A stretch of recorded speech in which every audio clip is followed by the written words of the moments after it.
And welcome to Glasgow 2024 Presents Meet the Author. Today we are interviewing Virginia McClain. My name is P.S. Livingstone. I am the area head for Glasgow 2024 Presents, which is why I'm here. And I'm going to give Virginia a quick opportunity to tell us hello, who she is, show us some of her books. Virginia? Hello, I am Virginia McClain. I am the author of a few things. I've got 8 novels. I'm going to hold some of them up because it makes it then you can rely on pretty pictures instead of my face and talking. I'm the author of the Victoria Marmot series, which is 5 short urban fantasy novels that are sort of a satire. All 5 were in that one giant book that I held up. I'm probably best known for Blade's Edge, which was a SFIFBO 2019 finalist. That was SFIFBO 5. The sequel to Blade's Edge is, of course, Trader's Hope, which is this one. And written in the same universe or world, but with a different cast of characters and an entirely different plot, she said, dropping some books, is Cyril's Claw. Cover's gorgeous, isn't it? I love that cover. Thank you. It's my favorite. Me too. I also organized The Alchemy of Sorrow, which is an anthology that actually Pam helped us proofread. It's got 13 different authors in it and edited by Sarah Chorn and me, sort of, depending on your definition of edit. And then there's also Through Shadows, which is our lovely little anthology that we put together for our QuaranCon contest winners. And yeah, that's it. I think that's all the books that I've had a serious hand in. I hope. I design covers, but that's a ridiculous other list. It is, but from those beautiful covers, we know that you do a good job. So, oh, okay. So we're going to crack on with our interview questions. There are 10 questions. You may pass on one question only. Okay. So you may want to think about, do I want to answer that? But there might be like a doozy towards the end that you think, do you want to save that? So it's entirely up to you. Traditionally 10 questions. I may, of course, cheat and ask you a little follow-up if I feel like it. All right. But we'll stick to the questions. So the first one is a nice, easy one, which is, where are you based? I am based in Canada, in Winnipeg, which is the longitudinal center of Canada, more or less. But there you go. An interesting geography fact out there. So, I like that. It feels like a test, so I feel like I need to get some. I don't think anybody has actually given us like map coordinates yet. I want extra credit. You get extra credit, I promise. Question number 2. Because obviously Worldcon is coming up, hence why we're all here, and it's going to be in Glasgow. The next question is, what is your experience or your impression of Scotland? I adore Scotland. I spent 2 glorious weeks hitchhiking around Scotland in 2013, which was 10 years ago now. I know, that's not unacceptable. So I haven't been in 10 years, but when I was there, my husband and I hitchhiked all over. We started in Edinburgh and then played some sessions there and stuff, and then we went north and west, and we eventually got to Skye, but that was after we did Lewis and Harris first, and then Skye, and then we climbed Ben Nevis while we were there. And anyway, I love Scotland. It's absolutely fabulous. I'm very, very excited to go back. I've already got my tickets for Glasgow 2024, or I'm registered, whatever that means. Same thing. Same thing. It's a membership, it's a ticket. There's no ticket in my hand, but and I'm very, very excited to see you, Pam, and also a bunch of other friends. It's going to be so fun. It's going to be amazing. Thank you. Yeah. So rip-roaring is sort of praise for Scotland there, which is what we like to hear. Question 3. Give us the elevator pitch for your book in 2 handfuls of words. So that's 10. We will forgive you if you are less or more. You can pick whichever book you like. 10 words. Yeah, like which one? Okay, I'll go with Cyril's Claw because it's the most recent and the one that I'm like, more people, please read. 10 words. Elevator pitch. Okay. Uh, Sorry, it's pressure, isn't it? all right, all right, all right, all right. I can't count words in advance, so I'm just gonna try to make it as short as possible. Okay. Queer warrior mom can't find childcare and must rescue her wife. That's pretty good. I think that was like maybe 12 words there. So I think we'll call that All a right. win. Okay, sweet. I'm It impressed sounds at your great. ability to count words quickly because yeah. Okay. What you couldn't see was me under the table going. Nice, so, nice. I so didn't. yeah, I That's wasn't doing it in my beautiful. head. And I'm not entirely sure it was 12 because you went quite fast. So sorry, I'll look it back. I'll go back later in slow motion and be like, Hopefully my extra credit for the longitudinal center of Canada will help balances it out. There's no over. negative marking, so you're fine. Oh, okay. Okay, question number 4. What is your favorite ice cream flavor? Ooh, I'm gonna go with dulce de leche. Just Fancy. because it's delicious and I have some in the freezer right now. But also I also really like cookie dough. Yeah. Nice, good choice. Okay, who is your main character? Again, feel free to pick whichever book you want. Well, again, let's just keep rolling with Cyro's Claw.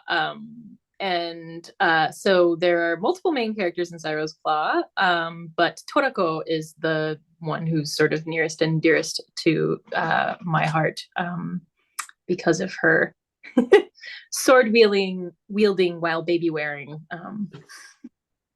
Yeah, Badassery.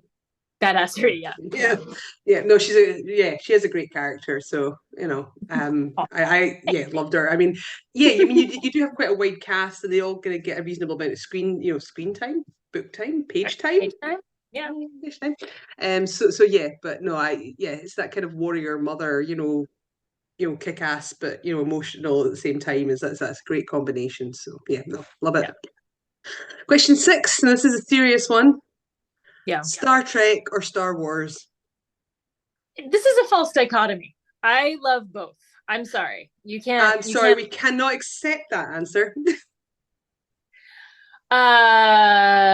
Well, you have to because I'm not going to change it. I love certain things about Star Trek and certain things about Star Wars. They both hit different spots. So no, you won't get me to choose sides. Ha! Yeah, I may have to rescind my thing about negative marking, but that's fine. Longitudinal Center of Canada. Okay. Question 7. Have you attended a Worldcon before? No, Glasgow will be my first. Oh, okay. Well, I'm going to add an extra question onto that then, since the answer was no, which is just what about going to Worldcon or Glasgow 2024 is the most exciting for you? I mean, what is it? I know there's lots of great reasons to go to cons, but is there something in particular that makes you want to do this? I get to stay with you. Yes. That's true. I'm not sure my sofa is worth traveling halfway across the world for, but all right. It is. I'm very excited. Okay. No, I mean I've always wanted to go to a Worldcon and it's not like Glasgow's close, but it's the first time that it's happened in a place where I've got friends and have been, really meaning to get back to for a decade now. So yeah, I mean it's a combination of things.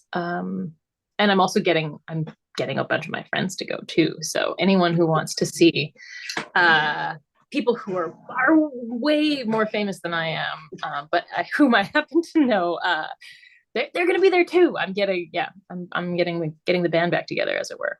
Okay. Question number 8. What inspires or inspired you to write? Just in general. I mean, the stories are playing in my head whether I write them down or not. And it's more fun to write them down because then other people get to hang out in my imagination for a little while. And I just think that's weirdly magical. Yeah, I don't know. I wanted to write ever since I was a kid. I didn't really think it was an option for me because I have a couple of like punctuation and spelling disabilities, but I had a teacher when in middle school who said, have you ever considered being, like writing as a career choice? And once she suggested it, I was sold on the idea and sort of never looked back, aside from, of course, needing a day job.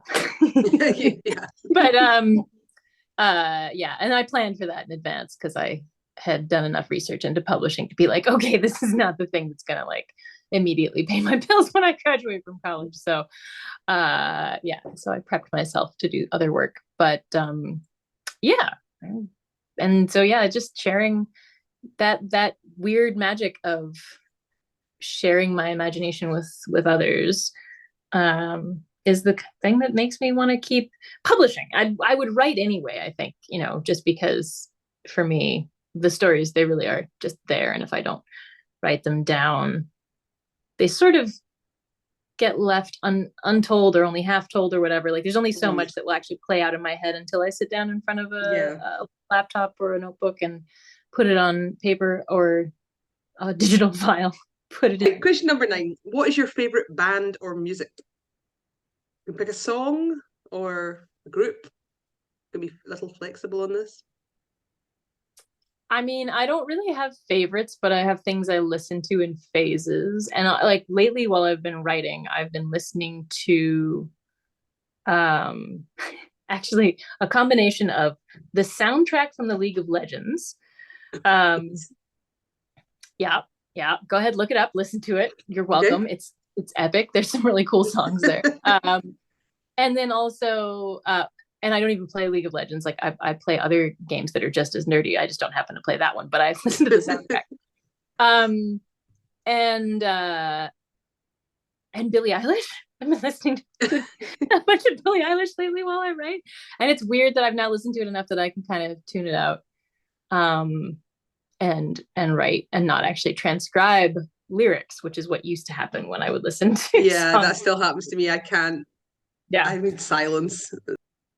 Okay, question number 10, our final question. Okay. What are you writing now, or what are you writing next? Okay, good question. I have 3 projects that I'm sort of kind of working on. It's been a rough few months for me in terms of writing. I've fallen out of writing a lot lately, but I was in like from mid-April to the end of April, I wrote every day for 2 weeks and was very pleased with that. And then I went on a massive road trip with a bunch of other authors and just sort of fell off the writing wagon because we were too busy chatting and I had a bunch of design contracts that were due and I just sort of fell off of that. But yeah, so the 3 are, one is the book that comes after Cyro's Claw.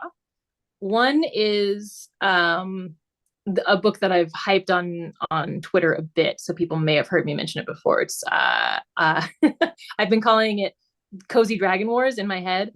I think the title is going to be Mutually Assured Dragons. Mutually Assured Dragons, nice. But we'll see how it turns out. It's a sort of steampunkish or clockwork punk fantasy with dragons, but it's like it's a fantasy romance that the main idea is that it's going to be a cozy romance novel set.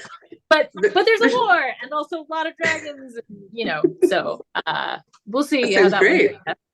It's fun. I'm excited about it, and I've talked about it on Twitter a fair bit, so I don't mind talking about it here. I also have one other project that is the one that I was actually working on every day for those 2 weeks that I am not going to talk about because I don't want anyone to expect anything. Okay, no, that's fair. Because I feel like one of the reasons I stopped working on the Cozy Dragon Wars one was that so many people were like, oh my God, I can't wait to read it. And suddenly my brain was like, people are going to read it. Yeah, no. I have how many books out? Doesn't matter. It's like, and my brain just was like, no, people can't read it. We're not going to write this anymore. People are going to read it. It's like, brain, that's literally our job. No. Good. good. Okay, well, thank you very much. That's I mean, it. we're working on quite a lot there, so plenty to hopefully see from you, but we promised not to read it. I don't know if that makes you feel better or worse. No, I don't. What's the right thing to Promise say? that I don't know. I just have to convince myself that I'm allowed to write, just to write. I'm allowed to write words, and it doesn't matter who's going to read it. I used to be good at that, and now my brain has decided that it's not okay with that. So now the little secret project that I'm not telling anyone about, I'm pretending that no one's going to read it, and since no one has said, "Oh, I'm excited to read that," it's been good, or at least not directly. Mm-hmm. I'm not excited at all to read that. I don't. Yeah. No, so just so you know, gonna be shit. Yeah, don't. No. Well, good luck with that. We'll not put any pressure on you by asking for more information, but we do hope to see something from it in the future anyway. So those are our 10 Meet the Author questions. Thank you so much to Virginia McClain for giving us her time today. You will find links to Virginia's socials where you can buy her books, so information about her if you want to find out more, which of course you do. So please read down in the description. And join us again soon for another Meet the Author. Thank you very much. Thanks so much for having me, Pam. Thank you, Wilco. Bye. Thank you for watching Glasgow 2024 Presents Meet the Author with Virginia McClain. You can find more Meet the Author interviews on the Glasgow 2024 YouTube channel, along with the Indie Author Reading Library and recordings of previous Glasgow 2024 Presents panels. You can find us at glasgow2024.org and as Glasgow in 2024 on Facebook, Twitter and Instagram. Buy our cool merch on redbubble.com/people/Glasgow 2024/shop. And if you fancy joining in, you can email us on volunteers@glasgow2024.org.